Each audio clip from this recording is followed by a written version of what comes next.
Hakikat itu dari kata hakun. Hakun adalah sesuatu yang benar, jalan yang benar, akidah yang benar. Sehingga kalau orang sudah sampai mendapatkan akidah yang benar, jalan yang benar, itu namanya mendapatkan hakikat. Hakikat itu adalah buah dari perjalanan seseorang melakukan syariah. Jadi ada syariat, ada tariqah, ada hakikat, ada ma'rifah. Syariat ialah aturan-aturan Allah yang dibebankan kepada hambanya. Disebut syariah.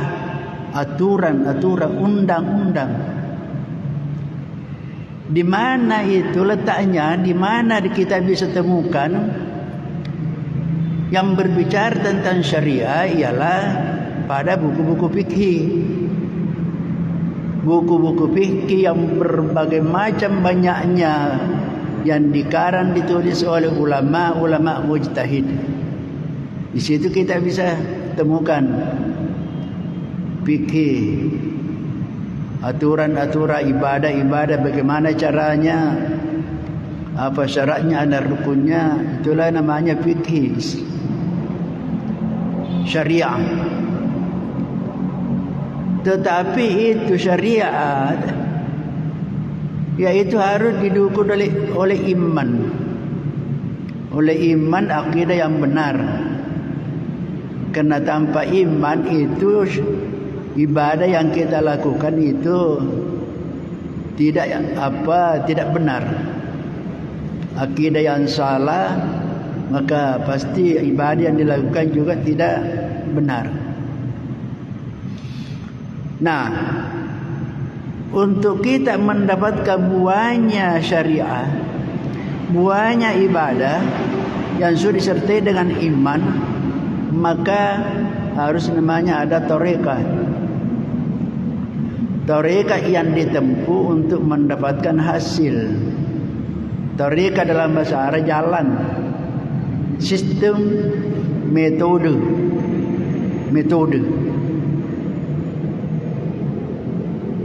Nah, di mana kita mengetahui hakikat itu? Yaitu pada namanya al-ihsan. Saya ulangi yang biasa kita sudah jelaskan, mungkin sudah dihafal, bahwa rukun agama ada 3: Islam, iman, ihsan. Islam fikih, iman tauhid, ihsan tasawuf. Ihsan tasawuf. Orang yang tidak bertasawuf atau tidak bertarekat itu bisa salah jalan. Bisa salah jalan. Kenapa?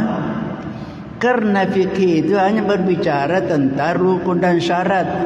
Apa syaratnya sehingga sah?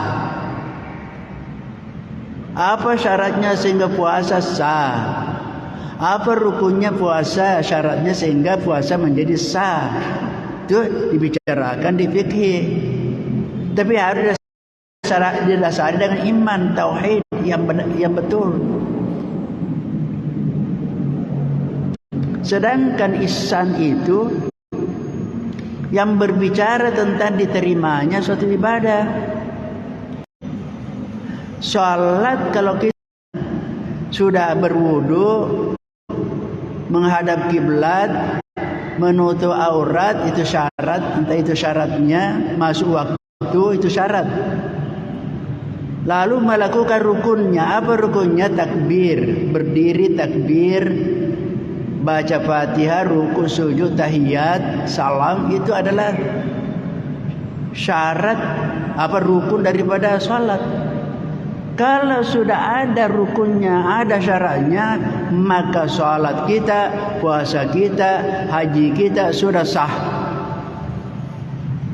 Yang disebut sah tidak perlu lagi diulangi, karena sudah sah.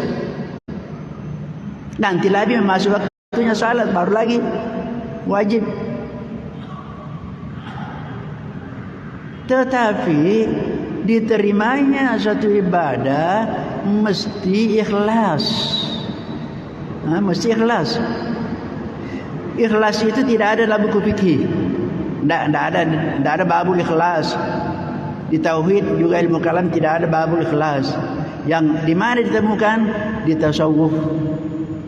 Berbicara ikhlas tentang riya, semua akhlak-akhlak yang mulia, semua akhlak-akhlak yang jelek, di mana ditemukan di ilmu tasawuf. Siapa yang mengajarkan? Para sufi. Para sufi. Jadi kalau orang tidak berihsan, yaitu amalnya bisa-bisa tidak diterima. Karena syarat diterimanya harus ikhlas, tidak riya. Tidak riya.